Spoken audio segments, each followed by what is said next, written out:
to rename an extension of the boulevard to a previous leader of this province that actually was instrumental in the devastation of our lands, our rivers, and our lakes. Tonight, a Winnipeg street gets its new name. The evidence coming forward is that your industry knew that increasing production and increasing the burning of fossil fuels is destabilizing the planet. An NDP MP calls out big oil in the House of Commons. Well, we're selling traditional medicine and traditional food like the canned salmon. And a Vancouver couple is bringing traditional foods to the urban setting.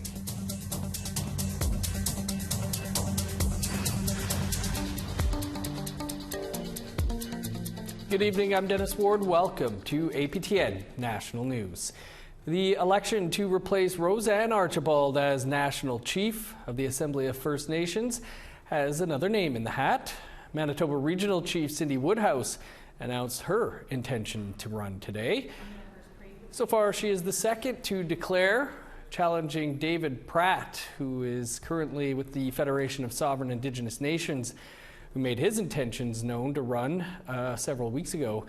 Woodhouse hails from the Pinyamutang First Nation in Manitoba's Interlake region and is currently the AFN's regional chief for Manitoba. For those of you that don't know me, and for those of you that are, watching live and wanting to, talk about the future of the Assembly of First Nations, I would just like to announce to you today that I will be seeking the position of National Chief at the Assembly of First Nations. And the Assembly's election is scheduled to take place in Ottawa in the first week of December. A recently renamed highway in Winnipeg is the center of controversy yet again, as two councillors suggest another name change. Bishop Grandin Boulevard was renamed to Abinogi Mikina this past spring. Grandin was a Roman Catholic bishop and an architect in the residential school system. The new name means Children's Road in Anishinaabemowin and represents residential school survivors and the children who died in those institutions. But two Winnipeg City councillors say an extension of the road should be renamed again to honor Manitoba's first NDP Premier, Edward Schreier. The motion was voted down today by City Council. Grand Chief Garrison Satie speaks for Northern Chiefs in Manitoba. To rename an extension of the boulevard to a previous leader of this province that actually was instrumental in the devastation of our lands, our rivers, and our lakes. And to do so without consulting us is disrespectful to the children and the survivors of the residential school system. It's disrespectful to our chiefs and our people.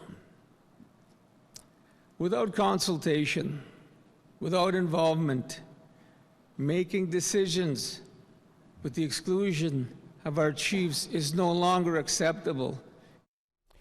The former Grand Chief of Manitoba, Kawaitanawioki-Mackinac, Sheila North, has been an advocate for families of missing and murdered Indigenous relatives for decades. The former Grand Chief recently wrote an open letter to all levels of government calling for Canada to recognize its human rights obligations. I spoke with Sheila earlier today. Sheila, thanks for being with us. Maybe a little on what compelled you to write this letter and why now? Well, I think that we have to remind all levels of governments, including municipal, provincial, and federal governments and NGOs of their international obligations to search people that go missing and whose deaths are unaccounted for. So there are two major international conventions that obligate our countries and our states to search for the missing, and I think that they needed to be reminded of that, especially because Canada is seeking a seat back on the UN Human Rights Council, and if they're going to do that, they need to at least make firm commitments all governments do to search unmarked graves, graves at former Indian hospitals, but of course also landfills like the ones around Winnipeg that presume to have our loved ones in there. Now, you say that there has been incremental progress on the federal front. What more needs to be done? Well, at the very least, we need to see more implementation of the 231 calls to justice of the National Inquiry into Missing and Murdered Indigenous Women and Girls. We need to see firm commitments and partnerships with different levels of governments to start to address the way that searches are done and the fact that searches need to be done, and create more resources and create more opportunities for that to happen. And also make firm commitments to search unmarked graves at residential schools. We know there's a lot of goodwill, we know there's a lot of talk and even hope and lots of talk about reconciliation, but we need to make sure that people and governments especially are held to account to make sure that they do the right thing and do the searches. It shouldn't be just a matter of political will, they should be obligated to do that, and we know that internationally they are obligated to search and repatriate and bring justice for the families. I guess, Sheila, what are you hoping that the letter accomplishes? Putting pressure, I guess, on governments of all levels? Yeah, absolutely. I'm not going to discount that they have done some. They have provided some resources. They have fostered a lot of goodwill, but we need to do more. We are talking a lot, and I don't want it to get lost in all of the other information out there, and we know there's lots of things going on around our world that are drawing attention away from the issues, and we need to get back to reminding them again the importance of it, because our families are waiting, our loved ones are waiting, and I also want to acknowledge that this is a bigger problem more than just our missing and murdered Indigenous women and girls and two-spirited plus people. We know that this also affects men and boys, and it's time to start rethinking that and using hashtags like MMIWR, which would cover all of our relatives that are missing and murdered, including children in unmarked graves. So we need to keep reminding people of their obligations and making sure that we see firm commitments to do the searches. Sheila, we'll have to leave it there, but appreciate you speaking with us about this. You're welcome. Thank you. To Ottawa now, where big oil profits and the climate crisis were the focus of a committee meeting this week. The head of Suncor took some heat from NDP MP Charlie Angus, which, as Annette Francis reports, extended into a press conference held by Angus today. Suncor CEO Rich Kruger was in the hot seat at the Standing Committee on Natural Resources on Monday. NDP MP Charlie Angus asked him about the many lawsuits against Suncor and evidence being withheld from the public. The evidence coming forward is that your industry knew that increasing production and increasing the burning of fossil fuels is destabilizing the planet. However, Conservative MP Jeremy Patzer asked Kruger how climate change policies, such as a carbon tax, allows Suncor to still be competitive internationally. As an industry, what we need to do to be competitive and relevant in Canada is to find ways to improve our operations and offset those costs.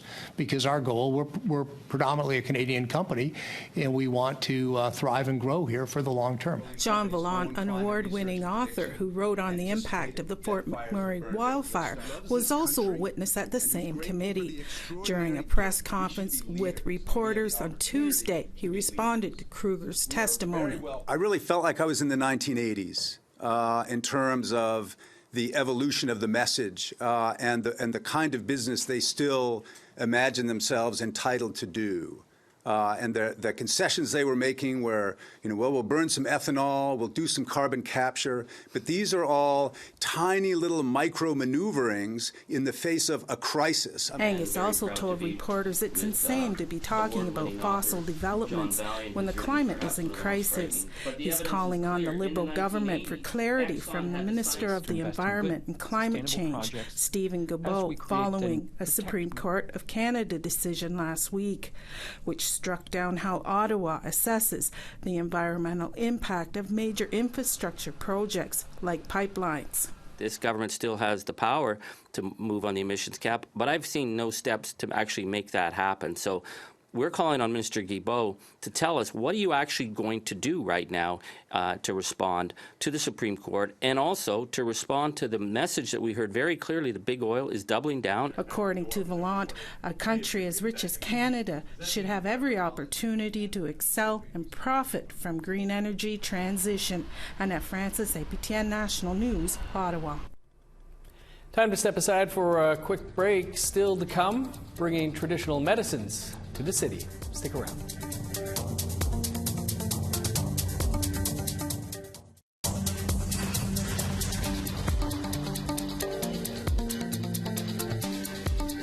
Welcome back. Cree LGBTQ plus activist Chevy Rabbit is getting ready for the 4th annual Walk a Mile in a Ribbon Skirt event in Edmonton's downtown. APTN's Chris Stewart spoke to Rabbit and her family about the event. When people started being hateful, I thought, well, it's not me. There's nothing wrong with me. I know I'm loved. I'm a good person. I do good things. For a decade, Chevy Rabbit has been an advocate for equality and peace. 10 years ago, she created the Hate to Hope rally after being beaten up because of her sexuality.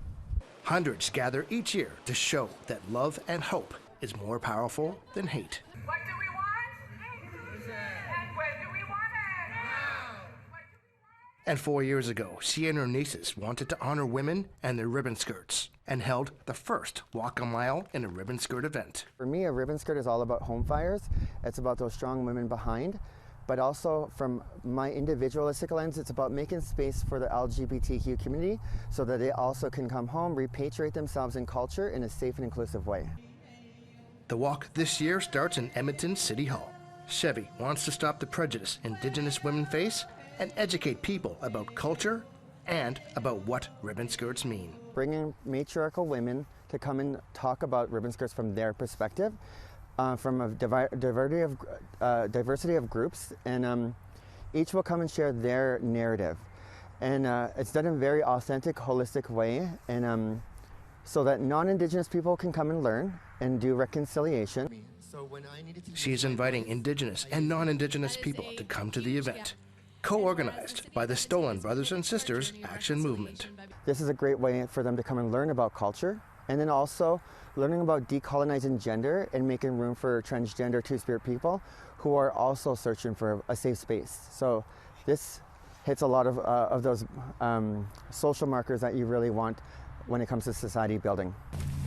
Chevy's family are supportive of her years of being an activist. I think what Chevy's doing is really amazing. I work with a lot of Indigenous youth that ask me if I know Chevy, and I'm like, yeah, that's my sibling, and a lot of them are two-spirited, and so I'm proud of Chevy. Walking a Mile in a Ribbon Skirt begins at noon on Saturday, October 28th at City Hall in Edmonton. Chris Stewart, APTN National News, Ponoka, Alberta. To Vancouver now, where a young couple have found a way to bring traditional medicine from their territories and offer it to those in the city who don't have access to these ancient healing remedies. Tina House has more. Here on this busy street corner in East Vancouver on Commercial Drive, we came across this traditional medicine stand. Let's take a look and see what they have. Hi there, how are you? Hello. Hi, I'm Tina. Good. Nice to meet you. What are you guys selling here? Well, we're selling traditional medicine and traditional food like the canned salmon. We call this wikis in my language. And we call it wikis because of muskrat root or short rat root. And then because the muskrats like to eat it. And it's a cure-all medicine for our people, so we use it in so many different ways. And so we harvest this in Alberta. And then we have chaga. It's like this is like a superfood. We make it into tea. It comes from, it's a fungus from a birch tree. And that birch tree is almost, to all my people, is almost like the cedar tree to the Coast Salish people because it provides so much stuff for us. And this medicine is being distributed to those in the city who do not have an opportunity to harvest for themselves. Oh, this is diamond willow fungus from the diamond willow tree. So we use it as a smudge. Yeah, we use it as a smudge. It'll help with migraines, headaches, and anxiety. Mitchell, along with his partner Eileen Michelle, traveled to remote locations to harvest. For Eileen, she is from the Statliam territory near Lillooet, BC, and says to be able to share her salmon is a gift. It feels good that I'm practicing my culture and what was taught to me since I was a young kid. So it feels good to learn that I'm able to fish and dip net, drift net, and to clean and to do canning. My mom taught me, so it feels good that I'm able to still practice that today. And here at their medicine table in the park, they charge a small amount of money to cover their costs. However, they say some people don't agree with what they are doing. And we're okay with that. We knew by going into it, but it's part of our ancestors who used to do it as well. Like they used to trade and barter with different tribes, and even with the colonizers or settlers what came here, to better their lives. Or money is a tool, and this is partly on how we make our living. And a lot of people will come to our table who grew up in the 60s scoop, and they will see it and they'll start asking questions about this medicine. And then I'll share what I know about it, and you can see that it awakens their spirit or that blood memory. They say that it's challenging to go out into the remote locations to harvest the medicine sometimes. We get eaten up by mosquitoes and we camp out, and literally I'm always getting bit, so my forehead's like, so it's challenging, and he's getting attacked by bees. I don't, so it's just like such good teaching, so we just have to really be humble. However, despite those challenges, they say that the joy of knowing that they're helping people heal makes it all worth it. Tina House, APTN National News, Vancouver. Time for one more break. Still to come, a look at a new film hitting the festival circuit that I cannot wait to see. Stick around.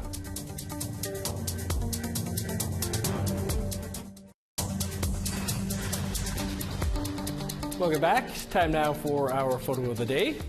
Melissa Robinson captured this sunset from Camp Morgan, the camp just outside the Brady landfill south of Winnipeg, where supporters are calling for a search. Be sure to send us some of your photos by using the share@aptn.ca email. Now let's take a look at tomorrow's weather forecast.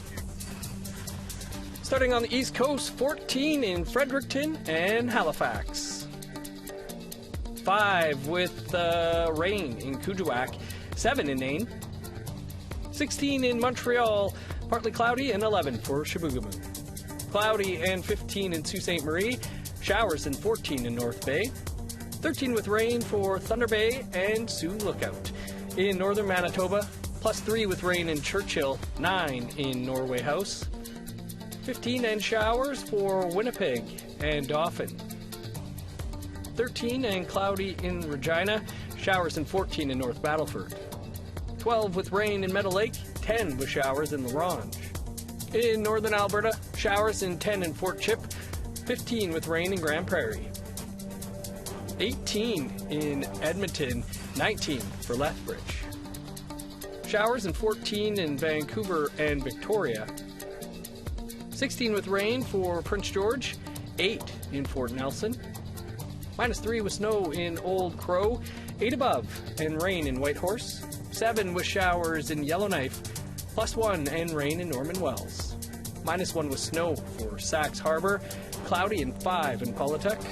+3 with snow in Chesterfield and Arviette. -8 in Resolute and Arctic Bay. A film loosely based on the hit movie Smoke Signals is now screening at film festivals around the world. It just recently screened at the Vancouver International Film Festival, where Tina House was there. I'm Cody Lightning, Little Victor, as most people know me or should know me. Smoke Signals, big movie, I was in it.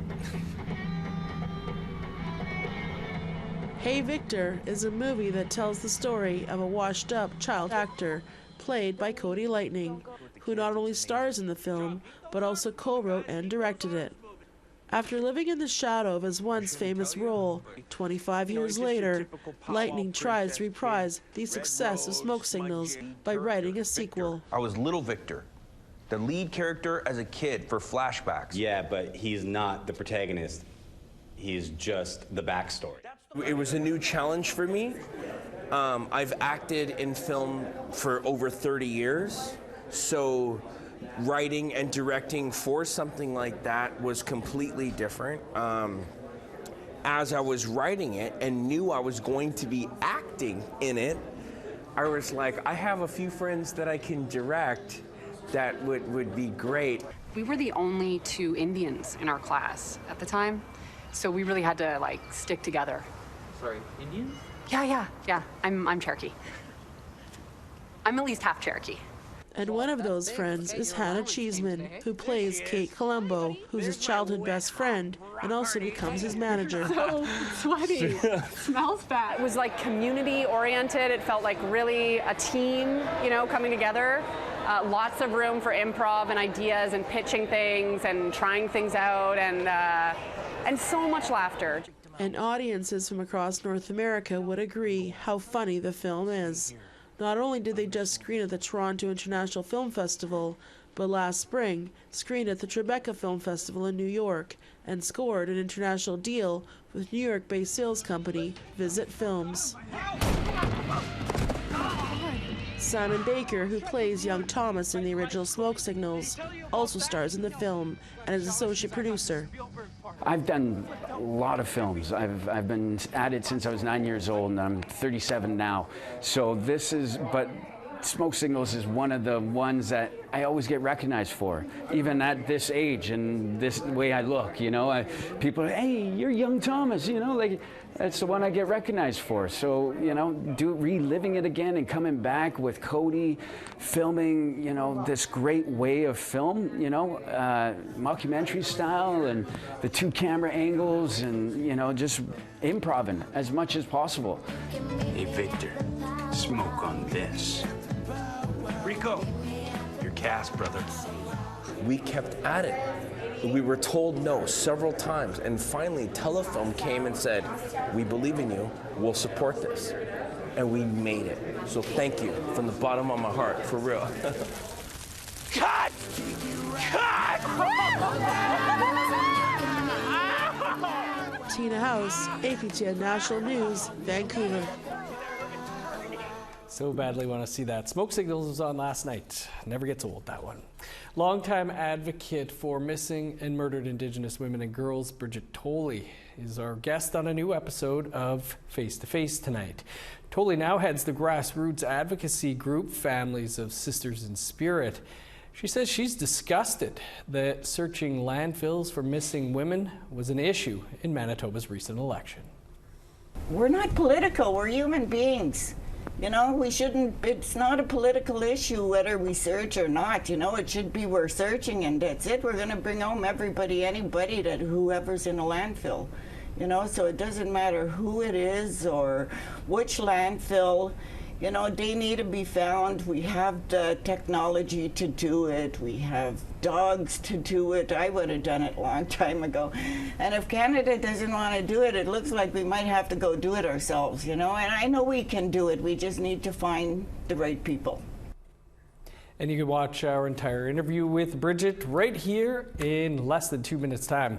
And be sure to join us at 3 p.m. Eastern Time tomorrow as we put the climate crisis in focus. For more on anything you've seen here, you can head on over to our website, aptnnews.ca. I'm Dennis Ward. Marcy, thanks for being with us. Stick around. Face to Face is next. Have a great night.